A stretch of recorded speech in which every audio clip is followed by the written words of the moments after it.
All right, good Friday morning. It's good to be with you. I want to jump right in. Looking forward to um, a good day. Looking forward to a good weekend. I know some of our men are headed to a men's retreat. Pray for their safety and just a good weekend. Pray for our country, our world with everything that's going on, and certainly want to um, take a moment today and I want to be clear, this is not all my own thoughts, unlike some preachers who will tell you that they came up with a great idea and it wasn't actually their idea. But anyway, I want to look at why are you worried? And I think it's important that we understand that when we don't feel good, being diagnosed with what's the problem is what the problem is pretty important to us. That we worry about um, what's wrong with our body. If we feel unwell, we want to know what we're dealing with. But that works for spiritual issues too. And I think we need to understand that. For treatment to work, we have to be diagnosed properly. If I go to the doctor and I actually have strep throat and they think I have drainage, well, I'm going to be in a mess if I don't get antibiotics. So it's important when we get the diagnosis correct. So, what exactly is worry or anxiety? And it's a condition that's common to every single human nearly in every society. Not many people are truly carefree. You may meet some people that say they're carefree, but I would say those are very rare indeed. I think there are a lot of things that um, are important when we look at what worry is.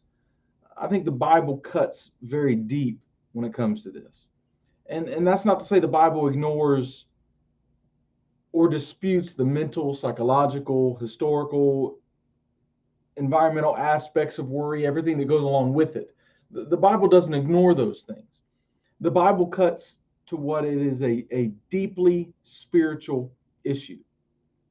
It sees them all part of a deeply spiritual issue, and that worry is a response to a life lived in God's world. And so, therefore, worry can be a response to God Himself, and that's where the Bible was starting to cut deep. When in Matthew 6:25 through 34, if you want to pause it and you can go read that, Matthew 6:25 through 34, Jesus commands us three different times, don't worry, do not worry. And the Greek word used here literally means a distracted mind or a double mind. And so in the bigger context of the passage, this division, this divided loyalty, remember we can't serve two masters, is between God's kingdom and my own kingdom. And so it has to be distracted from the first kingdom by the other, and they can't get along together. Um, the biblical scholar Mr. France has said, kind of given some insight into what worry is. It's to be over concerned about something other than the kingdom of God.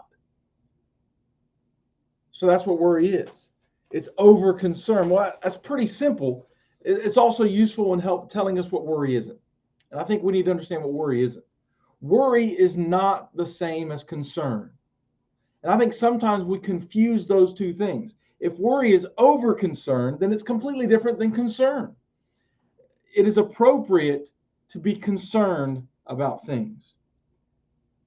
Those two are not the same, and you can recognize the difference because concern takes wise action and prays dependently.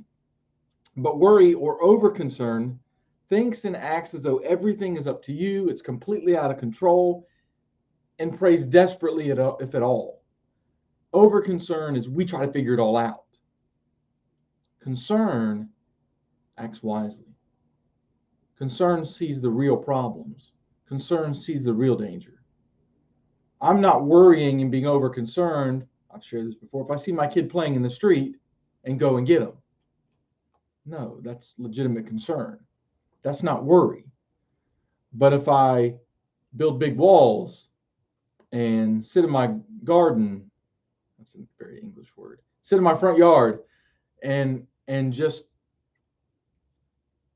stare out at the road the entire time because I'm worried that my kid's going to go in the road, well, then it's kind of crossed the line. So worry is not the same as concern. The solution to worry is not becoming laid back. Sometimes we go the complete opposite to try to fix a problem.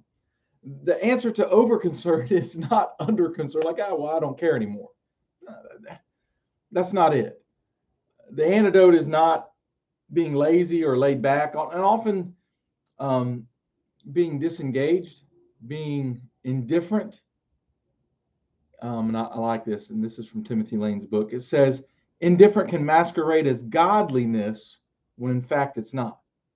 And so we all know laid back people, and it can be a wonderful gift to be laid back because you're not as much in danger of being worried, but we can also face the danger of not being properly concerned when there's troubling things going on.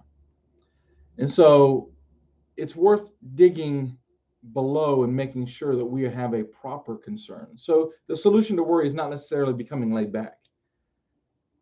Work is not necessarily an expression of worry. Another common error is to think that the way to avoid worry is to become passive, to simply look for God for all of our needs. And Jesus' illustrations in Matthew chapter 6 about birds and plants might suggest that, hey, we're just supposed to sit here with our mouths open and wait for God to feed us. That's not exactly true. The parent, the adult bird, has to go get the food. They have to actively go and get it. Of course, working extremely hard could be a sign that we're deeply, chronically over concerned, but it's not necessarily automatically so. God expects us to work. He expects us to be working for his kingdom. He expects us to be faithful in our jobs. And so we need to understand that work isn't necessarily an expression of worry. Work should be expected. When you read the book of James, work is expected as a believer. And so we need to understand that. So with all these things in place, let's kind of go back to what worry is. And I know we're already at 7 minutes. I think the broader context of this passage kind of brings a little clarity on what worry is. Jesus' teaching on worry comes in his famous Sermon on the Mount. If you're watching the Chosen series, which I want to encourage you all to go watch the Chosen series, they do take liberties. They're guessing at things because the Bible doesn't have everything about Jesus' life. But wow, it's powerful. It's in there, and they're just now getting to the Sermon on the Mount.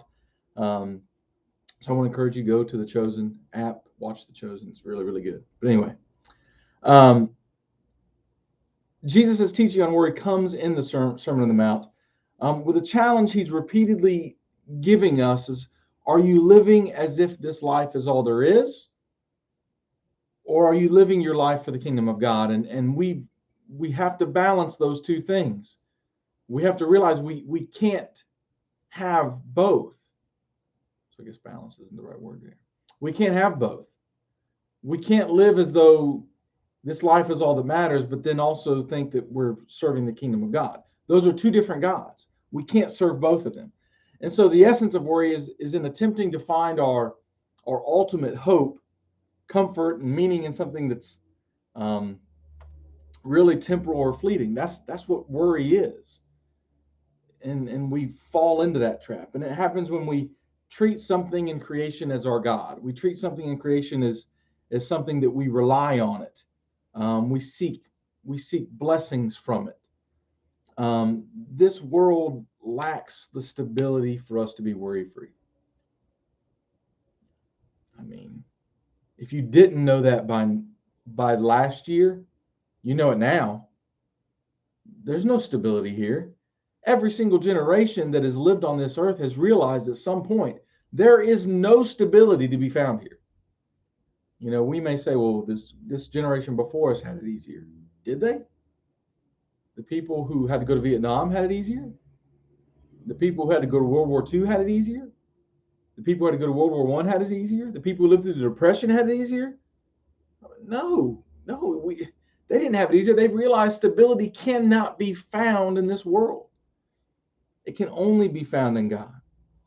And so we can't allow our loyalty to be divided between something in creation, whether it's money or, some people try to find happiness, but we're not going to find it there. We can't have it divided between that and God. Something in creation, even something that's good, we may pour our lives into our families and seek to find completeness in our families. Families are good. but they're only good and viewed in the proper place. They're better with God. And so we need to be serving God. We need to be seeking Him. We need to be focused on Him and His kingdom, and all those things will fall in place. And so whenever we place our ultimate hope in anything of this world, we're going to struggle with worry. And so we may say that God is most important in our lives. We may say that He's in control. We struggle to live that way. And because we keep facing these circumstances on a regular basis. And so worry is over-concern that results from over-loving something, loving it more than God. So we have to choose between this world or God's kingdom. What are we going to choose? I want to end it with this. Worry is an opportunity. How can worry be an opportunity? When we worry, we have an opportunity to see the kind of things that tend to get our attention more than God. We all have these things that our over concerns reveal our over loves, and this can be an opportunity to grow. Jesus has a way of cutting to the very core. Bible is that two-edged sword, and it cuts to the core of the problem, and it helps us to find a deeper, more substantial solution. Remember Matthew 6:33, seek ye first the kingdom of God and His righteousness, and then all these things will be added unto you. It doesn't mean you're never going to have any problems. He's calling us to the right priorities. You're going to be able to focus on the things that you need to be able to focus on if you will focus on the kingdom of God first. And so Jesus says, what are you living for? He is calling us to refocus our lives. In junior high, we went to a nature camp that we learned orienteering. So it's like to reorient, to find your path, to find your way. He's calling us to reorient our lives around the living God and His priorities. And so we need to keep our priorities correct. We need to keep the first things first and the second things second. And as we do that, we will be liberated from our worries. Does that mean we're never going to have moments of weakness? No, we're still going to worry. But it'll become less and less and less, and our focus will become more and more and more on the kingdom of God and on His things and less on our things. Hope you all have a wonderful Friday. May God bless you. Looking forward to seeing each and every one of you Sunday. Be safe. Stay healthy. God bless.